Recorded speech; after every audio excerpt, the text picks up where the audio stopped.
जी, तो आज स्टार्ट करने जा रहे हैं हम एक्सरसाइज 19.1 जो कि 10th की न्यू बुक का चैप्टर है हमारे पास, चैप्टर नंबर 3 या इसको आप 19.1 भी कह सकते हो।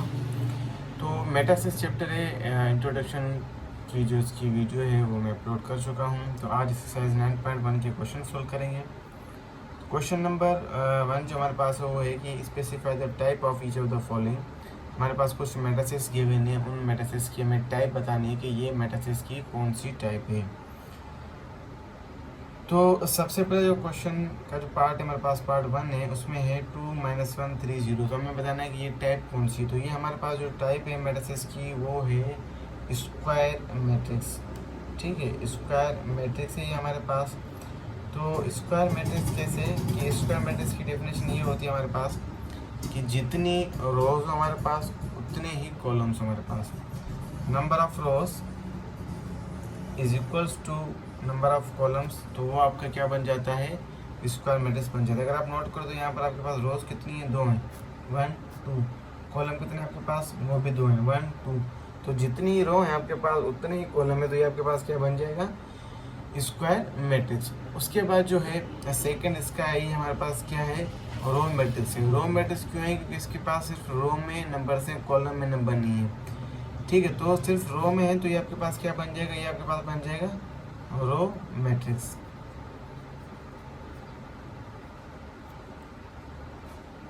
ठीक है, उसके बाद जो है तीसरा तो सेकंड के बाद थर्ड इसका मैं लिखना मिस हो गया, तो मैंने थर्ड इसका लिख लिया। थर्ड इसका आपके पास क्या है कि कॉलम मैट्रिक्स है। कॉलम मैट्रिक्स कैसे है, क्योंकि इसमें सिर्फ और सिर्फ आपके पास क्या है, कॉलम में आपके पास जो है नंबर्स हैं, तो ये कॉलम मैट्रिक्स हो जाएगा। नंबर 4 जो आपके पास वो स्केलर मैट्रिक्स है। स्केलर मैट्रिक्स होता है कि आपके पास स्केलर मैट्रिक्स वो होता है जिसके डायगोनल में जितने भी नंबर ऑफ एलिमेंट्स हैं ना, सारे सेम है। जैसे कि यहाँ पर लेमडा लेमडा है, तो यहाँ पर 1 1 1 होगा, 2 2 2 होगा, 3 3 3 होगा। तो डायगोनल नंबर जो भी जितने भी इसके अंदर होंगे ना, वो सारे के सारे सेम होंगे। तो आपके पास क्या हो जाएगा, स्केलर मैट्रिक्स हो जाएगा। और जो नंबर 5 है आपके पास, वो आपके पास क्या है, डायगोनल मैट्रिक्स है। डायगोनल मैट्रिक्स कैसे, कि अगर आप नोट करें तो इसके नीचे के जो यहाँ पर जो है 3 नंबर से ये भी 0 है, और यहाँ पर भी आपके 3 नंबर 0 हैं। तो सिर्फ और सिर्फ जो नंबर आपके पास मौजूद है ना, डिफरेंट जो नंबर्स हैं, वो डायगोनल में मौजूद हैं।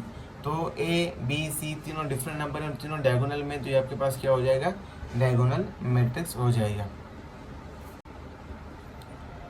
तो क्वेश्चन नंबर कंप्लीट होगा। क्वेश्चन नंबर 2 की तरफ चलते हैं। क्वेश्चन नंबर 2 हमारे पास है कि what is the order of each of the following matrix. हमारे पास जो है कुछ मैट्रिसेस गिवन है, इन मैट्रिसेस के हमें क्या बताना है, ऑर्डर बताना है कि इन मैट्रिसेस के ऑर्डर हमारे पास क्या होते हैं।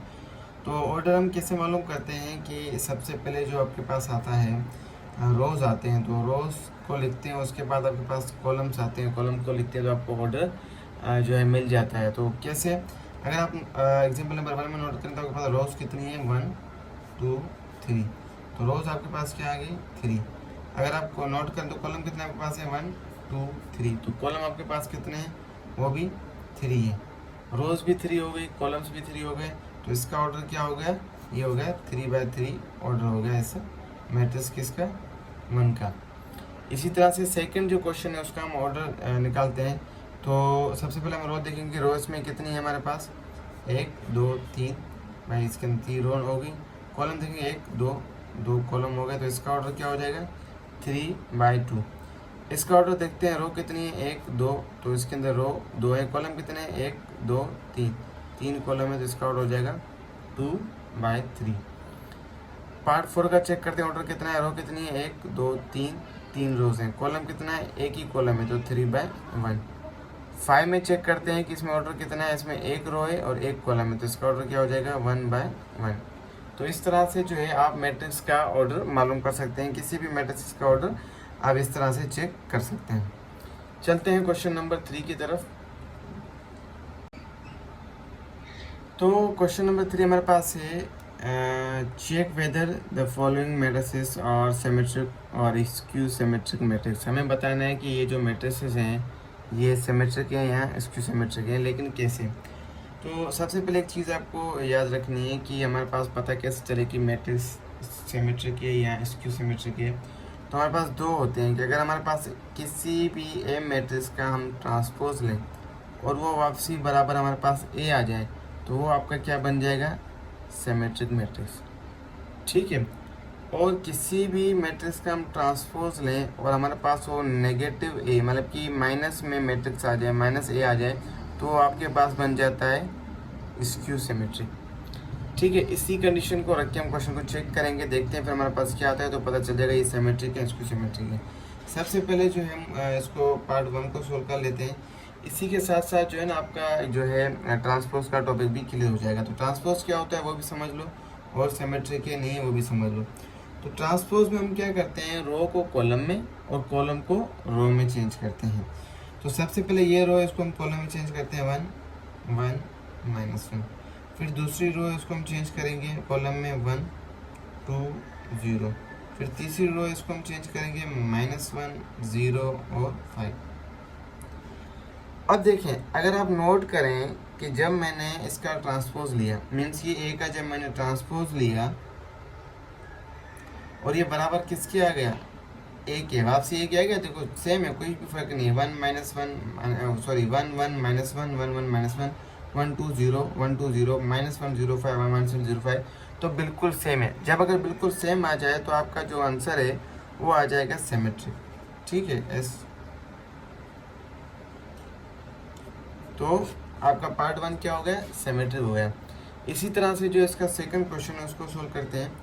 तो इसका क्या करते हैं, ट्रांसपोज लेते हैं हम। ठीक है, इसका हम लेते हैं ट्रांसपोज। इस रो को कॉलम में चेंज करते हैं 0 1 -1। फिर इसको चेंज करते हैं 1 0 3। फिर तीसरे वाले को चेंज करते हैं 2 -3 0।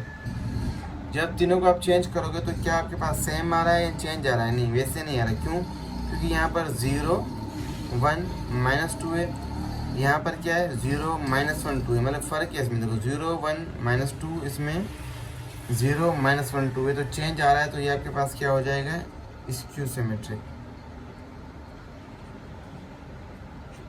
ठीक है। तीसरा जो है हम चेक करते हैं, तीसरा हमारे पास है, उसको हम सबसे पहले ट्रांसपोज करते हैं। Transpose is equals to minus A, मतलब कि ओके। तो तीसरा जो हम चेक करते हैं वो आ रहा है आपके पास, रो को कॉलम में चेंज करते हैं तो 1 7 3। दूसरी रो को चेंज करते हैं 7 4 5। तीसरे को चेंज करते हैं 3 -5 6। तो क्या वापसी सेम आ गया 1 7 3, हाँ 1 7 3 7 4 5 7 4 5 3 5 7। तो इसका जो हमने ट्रांसपोज लिया तो वापसी सेम में सेम ये आ गया, वही मैट्रिक्स आ गया, तो ये आपके पास क्या आ जाएगा, सिमेट्रिक मैट्रिक्स। तो इसी तरह से जो है आप सिमेट्रिक और स्क्यू सिमेट्रिक जो है फाइंड कर सकते हैं। आप पार्ट 4 का फाइंड करके मुझे जो है कमेंट बॉक्स में बताएं कि क्या ये सिमेट्रिक है या स्क्यू सिमेट्रिक है।